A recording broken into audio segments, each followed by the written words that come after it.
تو حافظ کے لوگوں سنو، لیڈر کبھی کسی کے سامنے جھکتا نہیں ہے۔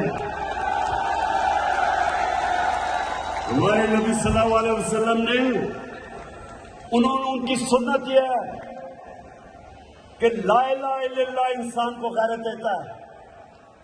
جب وہ ایک انسان لا الہ الا اللہ پڑھ لیتا ہے وہ کسی جھوٹے خدا کے سامنے نہیں جھکتا۔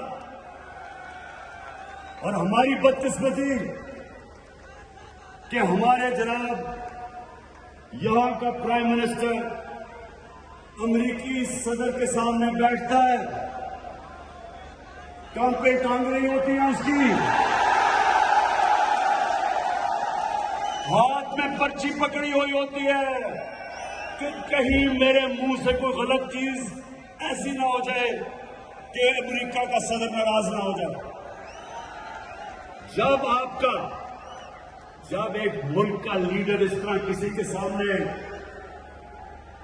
ٹانگیں کمواتا ہے تو اس کے بعد وہ قوم کو گرا دیتا ہے، قوم گر جاتی ہے۔